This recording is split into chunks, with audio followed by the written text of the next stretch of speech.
दोस्तों, उन्होंने एक ऐसा नियम बताया है जिसे अपनाकर हम हमेशा स्वस्थ और बीमारियों से कोसों दूर रह सकते हैं। और वह कौन सा नियम है? आज की वीडियो में हम वही जानेंगे। अब आप में से ज्यादातर लोग यही सोच रहे होंगे कि ऐसा कोई तरीका, कोई नियम नहीं है, लेकिन मैं आपको बता दूं, आयुर्वेद में एक ऐसा नियम है जिसे अपनाकर आप जीवन भर स्वस्थ रह सकते हैं। और उस नियम का जिक्र बड़े बड़े आयुर्वेद के जानकार लोग आज भी करते हैं। और आज मैं आपको उन्हीं 4 नियमों के बारे में बताऊंगा जिनका अगर आप पालन करते हैं तो आप जीवन भर स्वस्थ रहेंगे और निरोगी रहेंगे। इन नियमों का पालन करने से आपको कभी भी गैस, अपच, एसिडिटी, जोड़ों में दर्द, कमर दर्द, हाथ पैरों में दर्द, मोटापा, बीपी, शुगर, सर्दी जुकाम, खांसी, दिल से संबंधित बीमारियां नहीं होंगी।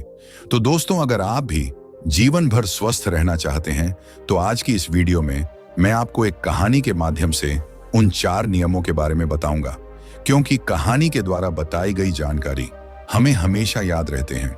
इसलिए इस कहानी को ध्यानपूर्वक पूरा सुने। बहुत समय पहले की बात है। आयुर्वेद के प्रसिद्ध गुरु आचार्य सुखदेव उन दिनों अपने कुछ शिष्यों के साथ एक गांव के पास एक जंगल में रहा करते थे। एक दिन वह गुरु अपने सभी शिष्यों को उपदेश दे रहे थे और उनसे कह रहे थे, बच्चों, भगवान गौतम बुद्ध ने 4 महत्वपूर्ण नियमों के बारे में दुनिया के लोगों को बताया है। और आज मैं आपको उन्हीं नियमों के बारे में बताने जा रहा हूं जिनका अगर आप हमेशा पालन करेंगे तो आप जीवन भर कभी बीमार नहीं पड़ेंगे और ना ही कभी आपको कोई बीमारी होगी। गुरु की ऐसी बात सुनकर उनमें से एक शिष्य ने बड़ी प्रसन्नता के साथ उनसे कहा, गुरुवर, क्या सच में ऐसा कोई नियम है जिनका पालन करके हम जीवन भर स्वस्थ रह सकते हैं? क्या इन नियमों का पालन करने से कभी कोई बीमारी नहीं होगी? तब गुरु मुस्कुराते हुए उस शिष्य से कहते हैं, हाँ पुत्र, यदि आप इन नियमों का पालन करते हैं तो आप जीवन भर स्वस्थ रहेंगे और आपको जीवन में कभी कोई बीमारी नहीं होगी। तभी उस शिष्य ने गुरु से कहा, गुरुवर, यदि ऐसा है तो आप हमें उन नियमों के बारे में पूरा विस्तार से बताइए ताकि हम उनका पालन करके जीवन भर स्वस्थ रहें। और फिर इन नियमों के बारे में सभी लोगों को बताएं ताकि वह भी बीमारियों से मुक्त रहें और जीवन में स्वस्थ रहें। शिष्य की ऐसी बात सुनकर गुरु ने और भी जितने शिष्य थे उनसे कहा, बच्चों, अब तुम सब मेरी बातों को ध्यान से सुनो।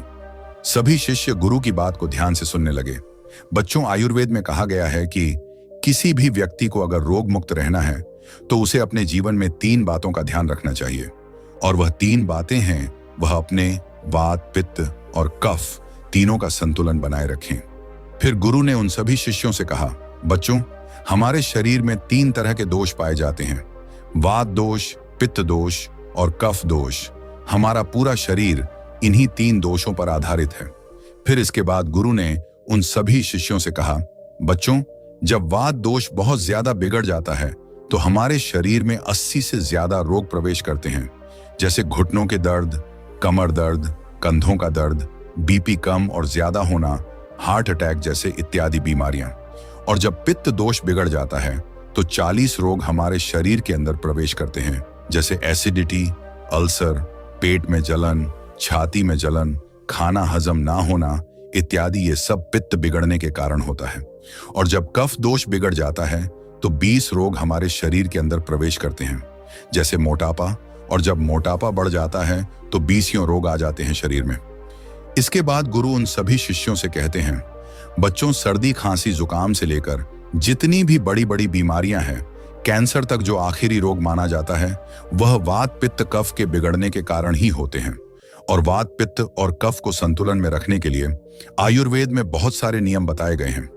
लेकिन आज मैं आपको उन नियमों में से 4 ऐसे नियम बताऊंगा जिनका पालन करके आप अपने इन तीनों दोषों को संतुलन में रख सकते हैं। फिर गुरु उन सभी शिष्यों से कहते हैं, बच्चों, अगर आपके वात, पित्त और कफ तीनों दोष संतुलन में रहे तो इसके लिए आपको पहला नियम अपनाना है। और वह नियम यह है कि आपको खाना खाने के तुरंत बाद पानी नहीं पीना चाहिए। और आपको ऐसा क्यों नहीं करना चाहिए, इसके बारे में आप ध्यान से सुनो। बच्चों, बहुत से लोग खाना खाने के तुरंत बाद पानी पी लेते हैं और कुछ लोग बिना पानी के खाना ही नहीं खाते। कुछ लोग एक निवाला खाने के बाद एक घूंट पानी पीते हैं। लेकिन खाना खाने के बाद पानी कभी नहीं पीना चाहिए, क्योंकि अगर भोजन के अंत में पानी पियोगे तो वह जहर पीने के जैसा होगा। इसलिए कभी भी खाने के तुरंत बाद पानी नहीं पीना चाहिए, क्योंकि जब हम खाना खाते हैं तो पेट में सारा खाना एक जगह जाकर इकट्ठा हो जाता है। हमारे पेट में एक स्थान होता है जिसे हम जठर कहते हैं। यह जठर हमारे पेट में छोटा सा स्थान है और यह स्थान आपके पेट में नाभि के बाएं तरफ होता है।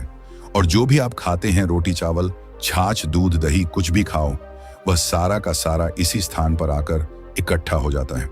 जठर में जैसे ही खाना इकट्ठा होता है तो उसमें आग जलती है और उस आग को हम जठर अग्नि कहते हैं, यानी जठराग्नि।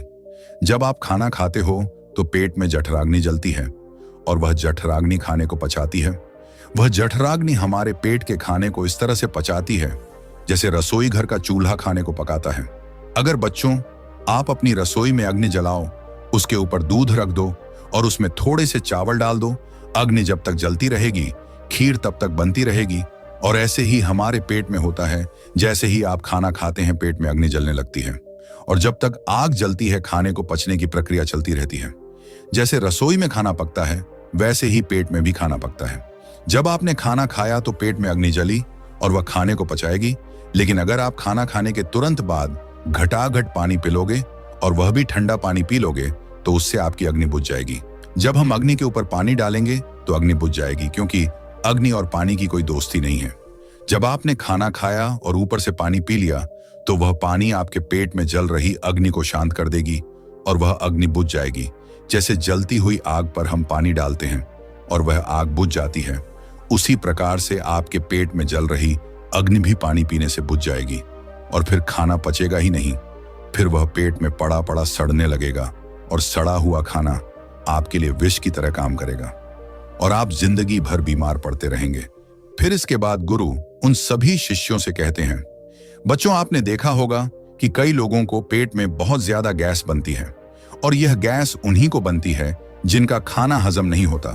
कई लोगों को पेट में जलन होती है और यह जलन उन्हीं को होती है जिनका खाना नहीं पचता। कुछ लोगों का पेट एकदम से फूल जाता है और यह भी तभी होता है जब खाना पचता नहीं है। और जब खाना पचेगा नहीं तो वह सड़ेगा और जब खाना सड़ेगा तो वह विष पैदा करेगा और वह विष आपको बीमार करेगा। इसलिए खाना खाते ही पानी नहीं पीना चाहिए। गुरु की ऐसी बात सुनकर उनमें से एक शिष्य गुरु से कहने लगा, गुरुदेव, अगर खाना खाने के बाद हमें पानी नहीं पीना है तो हमें कितनी देर के बाद पानी पीना चाहिए? तब गुरु ने इस बात का जवाब देते हुए कहा, बच्चों, आपको पानी कम से कम 1 घंटे तक नहीं पीना है। 1 घंटे के बाद आप पानी पी सकते हैं और 1 घंटे तक पानी आपको इसलिए नहीं पीना है क्योंकि यह जो पेट में अग्नि जलने की प्रक्रिया है वह लगभग 1 घंटे तक ही चलती है। उसके बाद पेट में अग्नि अपने आप शांत हो जाती है और उसके बाद आप पानी पी सकते हैं।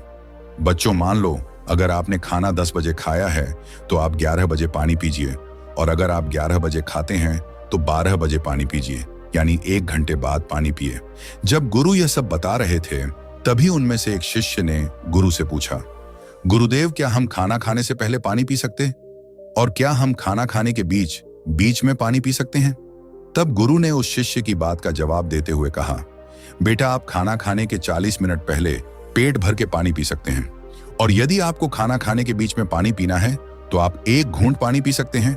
इससे ज्यादा आपको पानी नहीं पीना है। गुरु जब यह बात उस शिष्य को बता रहे थे तभी एक दूसरे शिष्य ने उनसे सवाल किया, गुरुवर, अगर हम पानी नहीं पी सकते तो फिर हम खाना खाने के बाद क्या पी सकते? क्योंकि खाना खाने के तुरंत बाद हमें बहुत तेज प्यास लगती है। तब गुरु ने उसकी बात का जवाब देते हुए कहा, बच्चों, खाना खाने के बाद पानी तो नहीं पी सकते, लेकिन अगर आप खाना खाने के बाद कुछ पीना चाहते हैं तो आप दही की लस्सी पी सकते हैं, छाछ पी सकते हैं, दूध पी सकते हैं। खाना खाने के तुरंत बाद आप फलों का रस पी सकते हैं, लेकिन पानी आपको 1 घंटे बाद ही पीना है। एक बात आपको और ध्यान रखनी है, सुबह का आप जो नाश्ता करते हैं और उस समय आपको प्यास लगती है तो उस समय आप फलों का रस पीजिए और दोपहर का खाना खाने के बाद आप लस्सी, छाछ पीजिए और रात का खाना खाने के बाद आप दूध पीजिए। जो भी लोग इस नियम का पालन करते हैं, जीवन में कभी भी उनको रोग नहीं होंगे और वात, पित्त, कफ ये तीनों ही एक छोटे से नियम से संतुलन में आ जाएंगे। इसके बाद गुरु ने उन सभी शिष्यों को दूसरा नियम बताते हुए कहा,